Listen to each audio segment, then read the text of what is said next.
अस्सलाम वालेकुम नाज़रीन। प्रोग्राम न्यूज़ टॉक में अव्हांखे चऊं था भली कार। पंहिंजे अॼु प्रोग्राम में पाण ॻाल्हि ॿोल कंदासीं त हिकिड़े पासे पाकिस्तान तहरीक इंसाफ़ 5 अगस्त वारी जेका उन्हनि जी ऐलानियल तहरीक आहे उन जे तयारियुनि में मसरूफ़ आहे ऐं लाहौर में जलसे जे हवाले सां ख़बरूं हलनि पियूं त उन्हनि इजाज़त तलब कई आहे। ॿिए पासे गुज़िरियल ॾींहं खां वठी अव्हांखे ख़बर आहे त 9 मई जा जेके केस हुआ उन्हनि में सज़ाऊं अचण जो जेको सिलसिलो आहे उहो शुरू थी चुको आहे।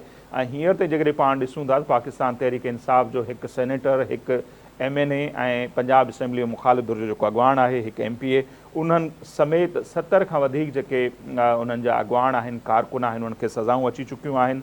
ऐं ॿुधायो इहो पियो वञे त ख़ैबर पख्तूनख्वा मां चूंडियल 60 खां वधीक अहिड़ा पाकिस्तान तहरीक इंसाफ़ जा नुमाइंदा आहिनि जन ते 9 मई जा जेके आहिनि उहे केस हलनि पिया।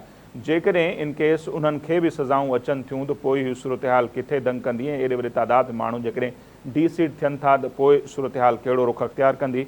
उन समीर सूरत हाल ते ई पाण ॻाल्हि ॿोल कंदासीं ऐं सूरत हाल खे सम्झण जी कोशिशि कंदासीं।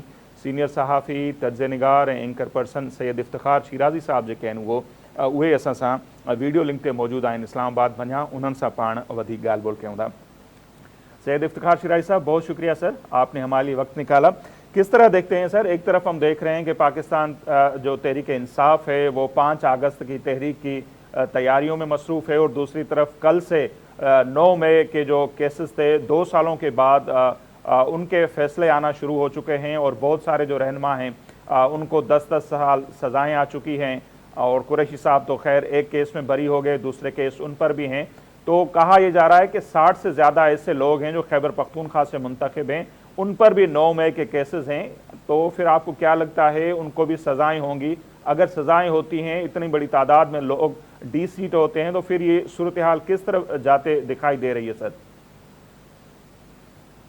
जी बहुत शुक्रिया। इनफैक्ट ये जो आप जिक्र कर रहे हैं कि अचानक इन सज़ाओं के अब अनाउंसमेंट होना शुरू हो गई है, तो बुनियादी तौर पे अप्रैल में जब सुप्रीम कोर्ट ने फौजी अदालतों से मुतालिक केस का फैसला सुनाया था तो उस दौरान ही ये डायरेक्टिव्स जारी किए गए थे उन अदालतों को, ट्रायल कोर्ट्स को, कि अगले 4 माह के अंदर इन मुकदमात का जो है कि फैसला किया जाए। तो मुझे लगता है कि क्योंकि अब वो टाइम पीरियड पूरे होने वाला है तो इसी वजह से इन मुकदमात के फैसले में सुनने को मिल रहे हैं। लेकिन जाहिर सी बात है ये फैसले कितने मेरिट पे हैं, इनके अगेंस्ट जो शहादतें वो कितनी मजबूत हैं, ये तो आने वाले वक्त में अपने कोर्ट्स में पता चलेगा। क्योंकि माजी में भी इस तरह के कई मुकदमात हैं जिनके पहले मरहले में तो सजाएं बड़ी सख्त की गई हैं, लेकिन बाद में हमें नजर आया कि हाई कोर्ट, सुप्रीम कोर्ट में जाके न सिर्फ वो सजाएं खत्म कर दी गई बल्कि उन मुकदमात को बिलाजवाज और सियासी करार दिया गया। तो मेरे ख्याल में अभी हम ये कह सकते हैं कि इब्तदाई मरहले में तो लग रहा है कि यास्मीन राशिद साहब से लेके तो गोया के बच्चर साहब और पता नहीं कितने लोग हैं जिस वक्त पार्लियामान का हिस्सा हैं, उनको 10-10 साल की सजा दी गई है। लेकिन क्या ये सजाएं आगे भी बरकरार रह सकती हैं कि नहीं, मेरे ख्याल में इसमें बहुत बड़ा सवाल है। अब रह गया ये कि 5 अगस्त का जो उनका एहतजाज का, या हम कहें कि लाहौर में जलसे का ऐलान है, तो माजी में भी हमने देखा है कि जब जब भी तहरीक इंसाफ इस तरह का कोई अनाउंसमेंट करती रही है तो उससे पहले गोया के छापे, मुकदमात का कायम होना, लोगों की गिरफ्तारियां, ये एक मामूल का अमल हमें नजर आता है। तो हम कह सकते हैं कि इस वक्त अगरचे ये जो फैसले आ रहे हैं सुप्रीम कोर्ट के डायरेक्टिव्स पे आ रहे हैं, लेकिन अब इसके बाद क्या लोगों के खिलाफ कुछ नए मुकदमात भी बन सकते हैं या पुराने मुकदमात में गिरफ्तारी भी हो सकती है। जैसे कि वज़ीर आला खैबर पख्तूनख्वा के वारंट गिरफ्तारी जारी किए गए, उनको कहा यह जा रहा है कि हर सूरत में अपना बयान रिकॉर्ड करवाएं वरना उनको गिरफ्तार किया जाएगा। इसी तरह बाकी लोगों को भी है। तो ये टैक्टिक्स तो माजी में भी इस्तेमाल होते रहे, तो मुझे लगता है कि आप भी होंगे।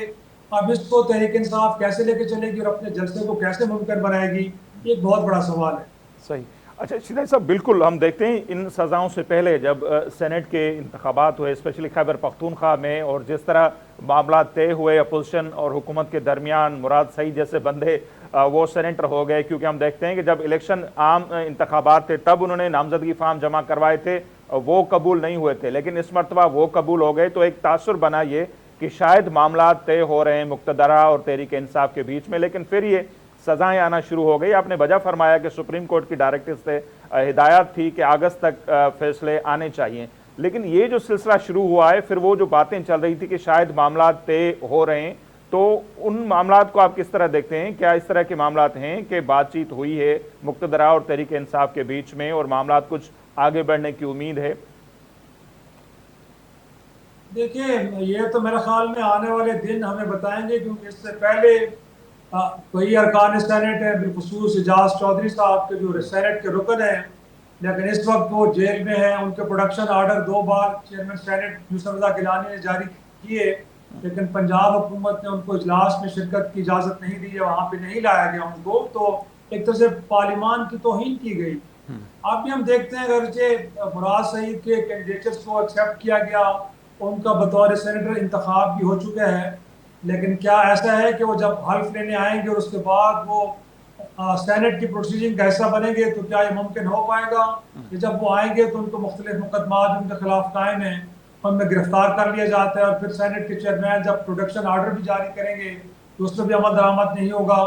आज के दिन आपने देखा है कि साबिक गवर्नर मियां अजहर साहब का इंतकाल हुआ, उनके साहबजादे हमाद अजहर साहब के जो रूपोश थे, आज अगर अपने वालिद के जनाजे में शरीक हुए हैं, लेकिन क्या इसके बाद अगले 2-4 रोज में उनको गिरफ्तार नहीं किया जाता और उनको एक फ्री वॉक मिलती है, तो फिर तो हम समझते हैं कि शायद बैकग्राउंड में कुछ इस तरह की चीज़ें हो रही हैं कि जिससे अंदाज़ा लगाया जा सकता है कि हुकूमत और तहरीक इंसाफ के दरमियान, एस्टेब्लिशमेंट के दरमियान कोई एक डिप्रोचमेंट हो रही है, कोई मुफाहमत की तरफ चीज़ें बढ़ रही हैं।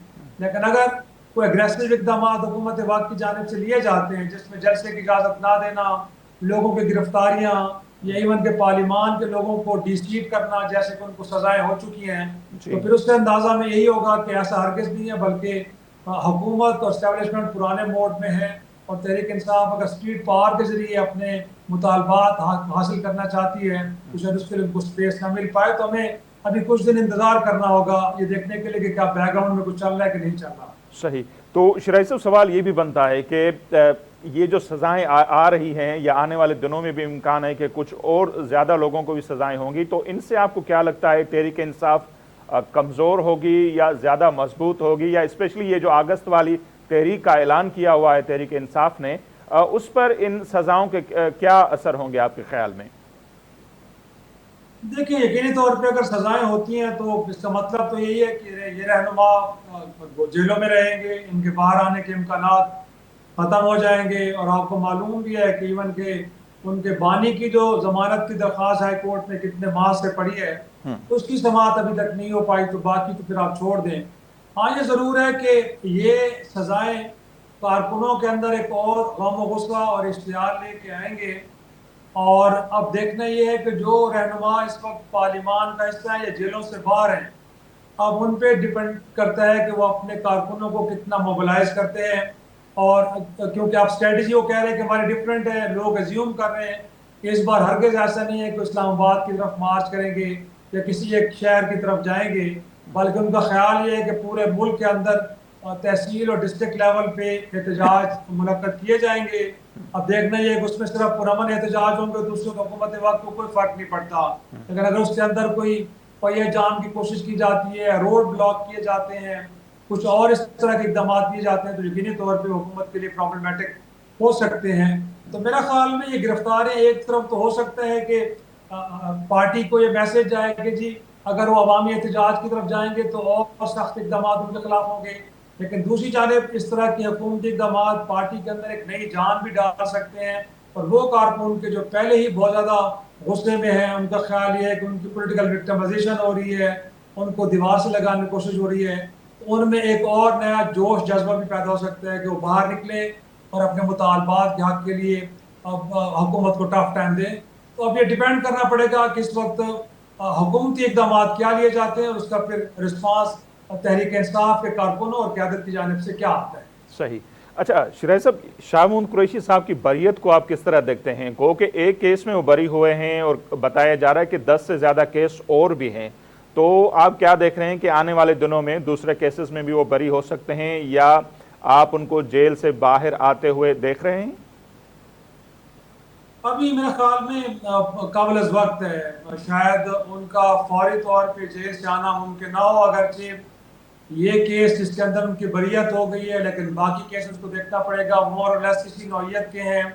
अगर वो जल्द निपटा दिए जाते हैं या उनकी जानिब से कोई दरख्वास्त जमानत आती है और उसको फौरी तौर पे निपटा दिया जाता है, तो फिर इस डाउट का इजहार भी किया जा सकता है कि पार्टी के वाइस चेयरमैन को गोया कि इतने जल्दी फौरी इंसाफ क्यों मिल रहा है, और क्या जब वो जेल से बाहर आएंगे तो खुद उनकी पार्टी की जानिब से उनकी साथ खड़े होना, उनकी हिदायत, उनके अहकामात को मानना, ये एक बहुत बड़ा सवाल होगा।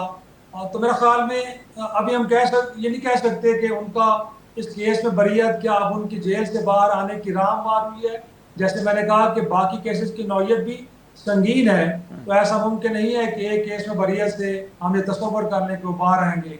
और मोर इम्पोर्टेंटली, इस दौरान जब वो जेल में रहे हैं, उनकी जानिब से कोई एक आध स्टेटमेंट हमें देखने को मिली है, लेकिन अब उनकी जानिब से कोई नई स्टेटमेंट अगर सामने आती है जिसमें वो अपने बानी के बयानिए के साथ खड़े होते हैं, तो फिर तो मेरे ख्याल में उनका जेल से बाहर आना, पार्टी को लीड करना सूदमंद साबित हो सकता है। लेकिन अगर वो एक कंप्रोमाइज पोजीशन में बाहर आएंगे, तो मैं नहीं समझता कि पार्टी के कारकुन उनकी हिदायत को, अहकामात को कुछ ज्यादा सीरियस लेंगे। तो देखें अब क्या होता है इस हवाले से। सही। अच्छा, अगर हम देखें कि 9 मई जब ये सब कुछ हो रहा था, तो कुरैशी साहब के हवाले से जो रिकॉर्ड है वो कराची में थे, गालबन उनकी बीवी जो थी उनकी बीमार थी, वो यहाँ पर थे, और ये सारे जो केसेस बने हैं वो तकरीबन पंजाब में बने हैं, तो शायद इस वजह से भी उनके पहले केस में तो बरियत हो गई है। आगे बिल्कुल आप बजा फरमा रहे हैं, देखते हैं। लेकिन हम देखते हैं कि जब 26वीं तरमीम हुई और उसके बाद उसकी फैमिली के जो लोग थे, जैन कुरैशी साहब या मेहर बानो साहिबा, उन पर भी तहरीक इंसाफ की तरफ से बहुत शुकूक और शुबात जाहिर किए गए। उनके बाद हम देखते हैं कि वो इतने एक्टिव भी नजर नहीं आ रहे उनके बच्चे। तो कुरैशी साहब से भी कल से देख रहे हैं कि इस तरह की खबरें हो रही हैं कि उनको बरी क्यों किया गया, दूसरे जो हैं उनको सजाएं आ गई। तो अगर वो बरी भी होते हैं, बाहर आते हैं, तो आपको लगता है कि वो पार्टी को लीड कर पाएंगे या कारकुनान उनको कबूल करेंगे एज ए लीडर? देखिए, मैं पहले भी अर्ज कर चुका हूं कि इस वक्त पार्टी के बाकी जितने भी जोमा है, वो बैरिस्टर गौर और इस वक्त चेयरमैन है, इवन के अपोजिशन लीडर उमर अयूब साहब, या दीगर लोगों, इवन के अली अमीन गंडापुर साहब, गोया कि सबको ये मालूम है कि अगर वो अपने बानी की बयानिए से इनराफ करके कोई ऐसी पोजीशन लेते हैं जिसमें कोई कंप्रोमाइज बनता हो, हुकूमत के साथ मुफाहमत, इस रजीम को एक्सेप्ट करना हो, एहतजाजी तहरीक से दस्तबरदार होना हो, तो मैं नहीं समझता कि तहरीक इंसाफ के कारकुन इस किसी बात को तस्लीम करेंगे। और यही दबाव इस वक्त दीगर क़यादत भी एक तरह से फील कर रही है। उनका ख्याल है कि अगर इमरान खान साहब से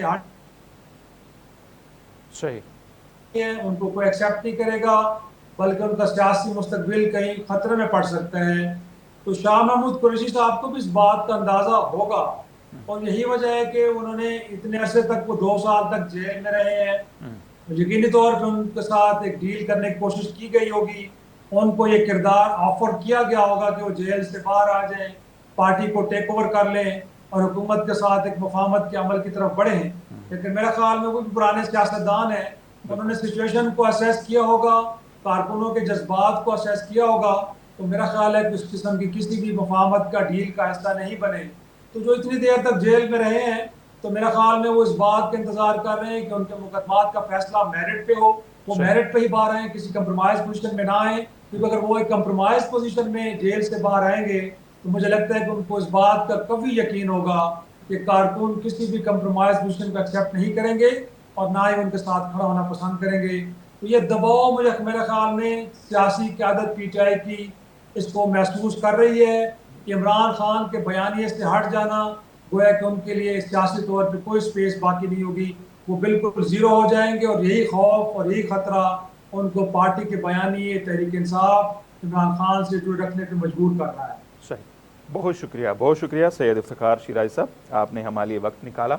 अजीज सीनियर सहाफ़ी, तर्जनिगार, एंकर पर्सन सैयद इफ्तिखार शिराजी साहब जो मौक़िफ़ आहे वो अवांजे साम्हूं आहे, ऐं बिल्कुलु ईअं आहे जो कल खां वठी ख़बरूं पंहिंजी जॻह ते हलनि पियो कुरैशी साहब जे लाइ। बहरहाल 2 साल उन्हनि खे बि थी विया आहिनि, हू जेल में आहिनि ऐं जेकॾहिं उन्हनि खे अहिड़ो कुझु कंप्रोमाइज़ करिणो हुजे हा त शायदि पहिरियां खां ई करे चुका हुजनि हा, पर उन्हनि न कयो आहे। सो अॻिते ॾिसूं था त सूरत हाल कहिड़ो रुख अख़्तियार करे थी। बहरहाल ही जेके सज़ाऊं आहिनि उन्हनि जे हवाले सां ॿुधाए पियो त ईंदड़ ॾींहंनि में इहो सिलसिलो अञा वधीक तेज़ थींदो ऐं सुप्रीम कोर्ट जे हिदायतुनि तहत अगस्त ताईं इहे जेके बि केस आहिनि उन्हनि जा फ़ैसिला अचणा आहिनि। पोइ कुझु अॻवान बरी थींदा, कुझु खे सज़ाऊं ईंदियूं।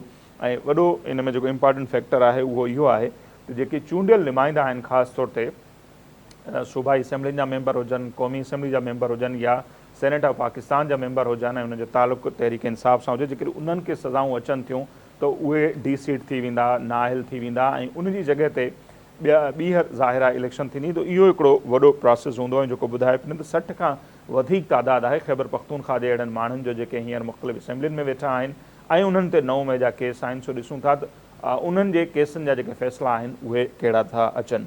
हिते वक़्तु थी पियो मुख़्तसिर ब्रेक जो, असीं ब्रेक वठंदासीं ऐं वापसि ईंदासीं। हिते जेका समूरी सियासी सूरत हाल आहे, सज़ाऊं अचणु, तहरीक इंसाफ़ जे अॻवाननि खे, उन्हनि जी तहरीक जूं तयारियूं, उन ते पाण वधीक ॻाल्हि ॿोल कंदासीं।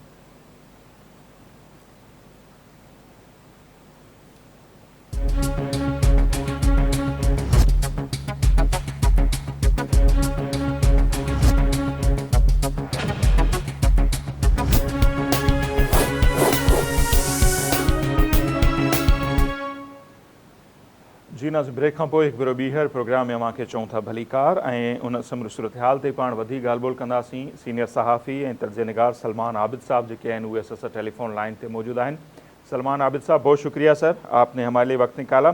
किस तरह देखते हैं सर तहरीक इंसाफ के जो मामलात हैं? एक तरफ जब खैबर पख्तूनख्वा में सेनेट के इंतखाबात हुए और वहाँ से जिस तरह हम देखते हैं मुराद सईद या आज़म सवाती, फैसल जावेद ये कामयाब हुए तो बड़ी बातें चलना शुरू हो गई कि शायद तहरीक इंसाफ और ताकतवर इदारों के दरमियान मामला तय हो रहे हैं या बेहतरी की तरफ जा रहे हैं। फिर हम देखते हैं कि सज़ाएं आने का जो सिलसिला है वो शुरू हो गया। 2 साल से जो केस पेंडिंग में थे 9 मई के, तो ये जो सूरत हाल है सलमान साहब, किस तरफ आपको जाती हुई नजर आ रही है? ये आपने बिल्कुल शुरू में एक बुनियादी बात की है कि जिस तरह से केपीके के अंदर पीटीआई और अपोजिशन जमातों के अंदर मुफाहमत हुई थी और सीट एडजस्टमेंट हुई है, वो जाहिर कर रहा था कि कहीं ना कहीं कोई बातचीत तय हुई है जिसके मुताबिक एक अंडरस्टैंडिंग डेवलप हुई है। फिर इसी तरह से पंजाब में आपने देखा कि जो 26 अरकान असम्बली थे उनकी नाअहली का रेफरेंस भी वापस ले लिया गया और मामला फाहम तफहीम से हल कर लिया गया। तो ऐसे लग रहा था कि जैसे पंजाब में और केपीके में होने वाली हुकूमत और अपोजिशन मुफाहमत कौमी सियासत में भी देखने को मिल सकेगी। लेकिन अनफॉर्चुनेटली कल इंसदाद दहशतगर्दी की अदालत सरगोदा ने और पंजाब ने पीटीआई के जिन लोगों को 10 बरस की कैद सुनाई है, उससे मामला और ज्यादा खराब हो गए हैं। और अगर से ये सजाएं भी चैलेंज होंगी, लेकिन बहरहाल एक तलखी जो है हुकूमत और पीटीआई के दरमियान पड़ी है। और आपने देखा है कि जिस तरह से सजाएं सुनाई दी है, प्रोसिक्यूटर जो है वो बड़े कमजोर साबित हुए थे, लेकिन उसके बावजूद अदालती सजाएं उनको सुना दी गई है। और उसमें पंजाब असम्बली के में अपोजिशन लीडर अहमद खान बुचर भी जो है वो शामिल है।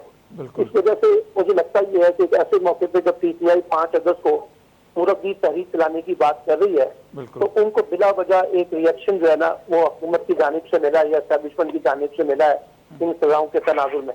यही वजह है कि बैरिस्टर अली गौहर को भी प्रेस कॉन्फ्रेंस करनी पड़ी और उन्होंने कहा कि मफाहमत का दौर गुजर गया है और बानी पीटीआई का ये मौक़िफ़ दुरुस्त है कि अब हमें रेजिस्टेंस करनी पड़ेगी। लेकिन इसके साथ साथ पीटीआई का एक और बड़ा मसला यह है कि उनका तंजीमी बहरान जो है वो बहुत ज्यादा संगीन हो गया है। अली अमीन गंडापुर पर पार्टी के बहुत से लोग अदम एतमाद कर रहे हैं और मामलात वो उनके कंट्रोल में नजर आते हैं। ऐसा लगता है जैसे रिमोट कंट्रोल पार्टी का उनके पास है बैरिस्टर गौहर से मानक राजा के मुकाबले में। और फिर आप ये भी देखिए, आप तो खुद सच का इस बात को समझते हैं कि तहरीक चलाने में पंजाब का रोल बहुत बड़ा है। अगर पंजाब से कोई बड़ी तहरीक उठेगी तो वही मुल्क की तहरीक बन सकेगी। लेकिन पंजाब में पीटीआई का बुरहान काफी शिद्दत इख्तियार कर गया है और यहाँ कोई पार्टी की आदत भी नहीं है, क्योंकि जो लोग पार्टी के अंदर बड़े अहम थे, यास्मीन राशिद, महमूद रशीद, इजाज चौधरी, ये लोग, यास्मीन राशिद, ये लोग तो सजाएं इस वक्त हो चुकी हैं, वो जेलों के अंदर है। इसलिए मुझे नहीं लगता कि ऐसे मौके पर पीटीआई कोई 5 अगस्त के बाद या 5 अगस्त से जो मुल्क की तहरीक शुरू करना चाहती है उसका कोई बड़ा लार्जर इम्पैक्ट वो पैदा कर सकें इस बुरहान में, जहाँ उनका तंजीमी बुरहान भी है। और अगर वो बाहर निकलते हैं तो आपको भी पता है कि एस्टैब्लिशमेंट और हुकूमत जो है उनकी सख्ती से उनको कुचलेगी। तो ऐसे मौके पर तहरीक चलाना कोई आसान काम नजर नहीं आता। बिल्कुल सर। और जैसे आपने कहा कि तल्खियां बढ़ सकती हैं जब ये सज़ाएं जो आ रही हैं, और ख़ुद ही आपने कहा कि फिर पंजाब में उस तरह के मामलात नहीं हैं, तो फिर ये जो तहरीक की बातें हो रही हैं 5 अगस्त को लाहौर में जलसे के हवाले से भी, तो और पीटीआई वाले दावा कर रहे हैं कि 5 अगस्त तक ये तहरीक अपने उरूज तक पहुँचेगी, तो आपको इस तहरीक का कोई उरूज नज़र आ रहा है 5 अगस्त तक सर? देखिए, मुझे तो ये भी नहीं लगता कि 5 अगस्त को लाहौर में मीनार पाकिस्तान पे उनको जलसे की इजाजत मिल सकेगी। पहले भी वो कई दफा जलसे की इजाजत मांग चुके हैं, लेकिन जलसे की इजाजत नहीं मिली है। और फिर बनाकर एक ऐसी जगह पर जलसा दिया जाता है जहाँ लोगों का पहुंचना बहुत मुश्किल हो जाता है। तो बहरहाल अब पीटीआई का इम्तिहान है, अगर उसने इस 5 अगस्त की तहरीक को आगे बढ़ाना है और एक बड़ा दबाव हुक्मरान जमातों पर या एस्टैब्लिशमेंट से डालना है, उसको एक बड़ी तहरीक पैदा करनी पड़ेगी। और अगर वो तहरीक पैदा नहीं करते तो फिर उससे उनका नतीजा जो है वो पीटीआई के हक में तो नहीं होगा। और इसी वजह से हुकूमत भी बड़ी मुतमईन नजर आती है। हुकूमत को लगता है कि मौजूदा हालात में पीटीआई के लिए कोई बड़ी तहरीक चलाना मुमकिन नहीं है। और जैसे मैंने कहा कि जिस तरह से अब सजाएं सुनाई गई हैं, उसका अगरचे रिएक्शन तो पैदा हुआ है पीटीआई के अंदर, लेकिन उसके बावजूद लोगों का निकलना इतना आसान काम नहीं होगा सड़कों पर, और ना हुकूमत उसकी इजाजत देगी। सही। अच्छा सलमान साहब, अगर सज़ाओं पर ही आ जाएं तो अब कहा यह भी जा रहा है कि और भी बहुत सारे रहनुमा हैं, हत्ता कि बहुत सारे मुंतखब जो नुमाइंदे हैं 60 से ज़्यादा खैबर पख्तूनख्वा से जिनका ताल्लुक है, उन पर भी 9 मई के मुकदमात हैं। तो क्या लगता है आने वाले दिनों में क्या उनको भी सजाएं होंगी? अगर सजाएं होती हैं, इतनी बड़ी तादाद में लोग डिसीट होते हैं, तो फिर क्या बनेगा? लोगों को जी बहुत से लोगों को सजाएं होंगी, लेकिन आपको भी पता है हमारी सियासी हिस्ट्री जो है वो एक सियासी इंतकाम पर बेस करती है। माजी में पीपल्स पार्टी ने भी ये भुगता है, मुस्लिम लीग नून ने भी भुगता है, और अब पीटीआई भी भुगत रही है। इन केसेस में कोई बहुत ज्यादा पोटेंशियल नहीं है, इसकी सेहत कोई शानदार नहीं है, और आपने देखा कि प्रोसिक्यूटर बार बार अपने मौक़िफ़ को भी बदल लेते हैं। तो बहरहाल उनको पॉलिटिकली विक्टिमाइज तो किया जा रहा है। लेकिन एक चीज आप ध्यान में रखिएगा कि जो छोटी अदालतों से इंतजार दहशतगर्दी या सेशन जैसे जो सजाएं होती हैं, ये अमूमी तौर पर हाई कोर्ट से और सुप्रीम कोर्ट में पहुंच कर जो है ना खत्म हो जाती हैं। तो इसलिए सजाएं तो मिल रही हैं, और ये पॉलिटिकल केस है, ये कोई विक्टिमाइजेशन के केसेस हैं, उन पर दबाव बढ़ाना है। तो इसलिए ये सजाएं जैसे माजी में हुई हैं इस तरह से अब भी हो रही है। इसमें कोई बड़ा फर्क तो नहीं आया हमारी पॉलिटिक्स में, और हमारी पॉलिटिक्स बदकिस्मती से इंतकामी सियासत को ही बेस करती है। चार हुकूमत के दौर में पीटीआई ने भी अपने मुखालिफिन के ऊपर यह इख्तियार किया था।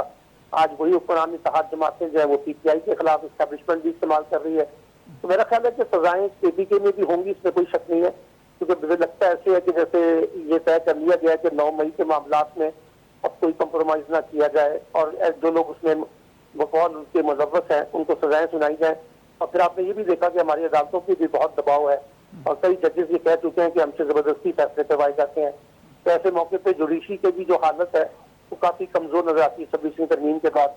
तो इंसाफ के जो मामला है वो भी काफी खराब हो चुके हैं। तो सलमान साहब, अगर इतनी बड़ी तादाद में लोग खैबर पख्तूनख्वा में डिसीट होते हैं, तो क्या लगता है फिर पीटीआई की हुकूमत वहां पर रह पाएगी, गंडापुर साहब, या पीटीआई की ओवरऑल हुकूमत? देखिए, खैबर पख्तूनख्वा में पीटीआई की हुकूमत तो है, लेकिन वहाँ पे भी हुकूमत के अंदर तकसीम मौजूदा अली गंडापुर और आसिफ खान वगैरह के जो ग्रुप है वो आपस में एक दूसरे के साथ इतफाक नहीं करते, एक दूसरे के साथ बैठना पसंद नहीं करते। तो उनकी अपनी दाखिली लड़ाई भी बहुत ज्यादा है। और ऐसे मौके पे जब 2 से 3 दफा ऐसा हो चुका है कि पीटीआई खैबर पख्तूनख्वा में अपनी हुकूमत होने के बावजूद एक बहुत बड़ी तादाद में लोगों को लेकर इस्लामाबाद नहीं पहुंच सकी थी, बल्कि अली गंडापुर पहली दफा तो इस्लामाबाद पहुंचे ही नहीं, और दूसरी दफा जब वो इस्लामाबाद पहुंचे तो वहां से वो रफू चक्कर हो गए थे। इसलिए खैबर पख्तूनख्वा में भी लोग पार्टी पॉलिसी से नाला नजर आते हैं। और अब जो अली गंडापुर ने 90 दिन का अल्टीमेटम दिया जो अक्टूबर में पूरा होगा, जबकि पीटीआई पानी पीटीआई अगस्त की बात कर रहे हैं, तो इसमें तजाद है बाकायदा जो इस पॉलिसी में नजर आ रहा है। और जो बैरिस्टर अली गोहर और ये जो सलमान अकरम राजा ट्रस्टी जनरल है, वो कहते हैं हमें नहीं मालूम कि ये 90 दिन कहाँ से आए हैं, क्योंकि इनकी जहनी इख्तियार है, पार्टी ने तो कोई ऐसा फैसला नहीं किया। इसलिए खैबर पख्तूनख्वा में भी पार्टी के बहुत से मामला खराब नजर आते हैं। लेकिन कहा यह जा रहा था ना सर सेनेट इंतखाबात से पहले कि शायद अपोजिशन जो है जिसमें पीपल्स पार्टी, नून लीग, जेयूआई, ये कोई अदम एतमाद की तहरीक वगैरह लाएं, पीटीआई के लोग साथ लें, लेकिन सेनेट के इंतखाबात से तो ये लगा कि सारे मामला बेहतर हैं, सब पार्टियां आपस में बैठी हैं। तो इसके बाद भी कोई इम्कान है कि इस तरह की कोई तहरीक वगैरह लाई जाए? सियासी बंदोबस्त किया है, जिन्होंने सारा सियासी बंदोबस्त किया है, मफाहमत कराई है, 6-5 का फार्मूला तय कराया है, तो बजाय तो ये लगता है कि अभी फौरी तौर पर कोई जो है ना अदम एतमाद की तहरीक लाना मकसद नहीं है। और अली गंडापुर के बारे में भी कहा जाता है कि वो एस्टैब्लिशमेंट के लिए नरम गोशा रखते हैं। तो जब तक अली गंडापुर उनका काम कर रहे हैं, वो क्यों इतने साबित में तहरीक लाएंगे। और ये जो अपोजिशन जमातें हैं तहरीकें, तो उस वक्त आती है जब इस्टेब्लिशमेंट साथ हो। अगर इस्टेब्लिशमेंट साथ हो तो फिर अहमद समाज की तहरीक नहीं आती। मेरा ख्याल है कि केपीके की हुकूमत को कोई बज़ाहिर कोई बड़ा खतरा नहीं है। अच्छा सर, मुख्तसर शाह महमूद कुरैशी साहब से के बारे में आपसे समझना चाहेंगे। एक केस में उनकी बरियत हो गई है, दूसरे केस अभी भी रहते हैं, तो क्या लगता है आने वाले दिनों में दूसरे केसों में भी उनकी बरियत हो सकती है, और क्या आने वाले दिनों में आपको जेल से बाहर आते हुए दिखाई दे रहे हैं सर? देखिए, शाह महमूद कुरैशी के साथ तो सबसे ज्यादा ज्यादती हुई है। आपको पता है कि शाह महमूद कुरैशी जो है 9 मई वाले दिन कराची में अपनी बेगम की जो बीमारी है तिमारदारी के अंदर मसरूफ थे। बिल्कुल। और उसका सबूत भी मौजूद है कि शाह महमूद कुरैशी 9 मई के मामले में ना इस्लामाबाद में थे, ना पिंडी में थे, ना लाहौर में थे, ना किसी और जगह थे, वो हॉस्पिटल में थे। और उनको 2 साल तक जो है ना आपने जेल में रखा है, और अब उनको इस केस से बरी किया 9 मई के मुकदमे से। अभी अगरचे मुकदमात और भी बाकी है, तो शाह महमूद कुरैशी के साथ तो ज्यादती हुई है। अब उन लोगों को अकाउंटेबिलिटी होनी चाहिए जिन्होंने शाह महमूद कुरैशी के खिलाफ पर्चे बनाए थे। और अभी शाह महमूद कुरैशी के बाहर आने के ज्यादा चांसेस नहीं है फौरी तौर पर, अभी उनको दीगर मुकदमात का भी सामना है। तो और शाह महमूद कुरैशी अगर बाहर आएंगे तो यकीनी तौर पर वो पार्टी के बहुत से मामला में लीड करते हुए भी नजर आएंगे। जी, कहा तो सर ये भी जा रहा है ना एक ज़ैली सवाल के जो साइफर वाला केस था, कोई डिमांड थी कि उसमें उनका किरदार होना चाहिए, कोई गवाह बने, शायद उसकी सजा दी जा रही है कुरैशी साहब को। देखिए, जो शाह महमूद कुरैशी को तो बुनियादी तौर पर ये भी कहा जा रहा था कि शायद उनको इमरान खान के मुकाबले में लाके खड़ा करना था, और पीटीआई के अंदर एक धड़ा बनाना था जो शाह महमूद कुरैशी के साथ खड़ा होता। लेकिन शाह महमूद कुरैशी ने तो ये तमाम पेशकशें ठुकरा दी थी और उन्होंने नहीं किया। इसी वजह से उनको 2 बरस कैद का सामना करना पड़ा। शाह महमूद कुरैशी बज़ाहिर तो अभी इस वक्त इमरान खान के साथ खड़े हैं, बानी पीटीआई के साथ खड़े हैं। साइफर का मामला तो देखिए इमरान खान के ऊपर भी आता है, शाह महमूद कुरैशी के ऊपर भी आता है, और बहुत से लोगों पर, आजम खान वगैरह पे भी आता है। वो तो एक अलग बात है। लेकिन बहरहाल जो इस्तकामत शाह महमूद कुरैशी ने दिखाई है वो हैरानकुन है, क्योंकि अमूमी तौर पर वो एंटी एस्टेब्लिशमेंट पॉलिटिक्स करते नहीं है। सही। लेकिन इस दफा वो उन्होंने बड़ी मुजामत दिखाई है। शाह महमूद कुरैशी ने, चौधरी परवेज लाई ने, महमूद रशीद ने, यास्मीन राशिद ने, एजाज चौधरी ने, मोहम्मद सरफराज चीमा ने और बाकी लोगों ने। तो मेरा ख्याल है कि पीटीआई के अंदर ये जो ख्याल है ना कि हम इमरान खान के मुकाबले में कोई नया ग्रुप बनाने में कामयाब हो जाएंगे, वो मुमकिन नहीं। ठीक, बहुत शुक्रिया सलमान आबिद साहब, आपने हमारे लिए वक्त निकाला। अजीज सलमान आबिद साहब जो ॻाल्हियूं अवां साम्हूं आहिनि, नो डाउट जेके माण्हू हींअर जेलनि में आहिनि, 2-2 साल उन्हनि खे थी विया आहिनि, उन्हनि काफ़ी निभायो आहे पार्टी जे लाइ। सो ॾिसूं था ईंदड़ वक़्त में उहे छा तहरीक इंसाफ़ सां गॾु रहनि था, नथा रहनि था, त उन्हनि जी जेका हैसियत हूंदी उहा किथे हूंदी। बहरहाल हीउ सज़ाउनि वारो जेको सिलसिलो आहे शुरू थियो आहे, ॿुधाए पियो त अगस्त ताईं उनमें अञा घणी तेज़ी ईंदी ऐं अगस्त ताईं तहरीक इंसाफ़ तहरीक जो बि ऐलान करे चुकी आहे। सो ॾिसूं था ॿई जेके मामला आहिनि उहे किथे पहुचनि था। ईंदड़ ॾींहंनि में पाण उन ते वधीक ॻाल्हि ॿोल कंदासीं। अॼु जो असांजो हीउ प्रोग्राम हिते पंहिंजी पुॼाणी जो थो पहुचे। असांखे ॾींदा इजाज़त। अलाह निगहबान।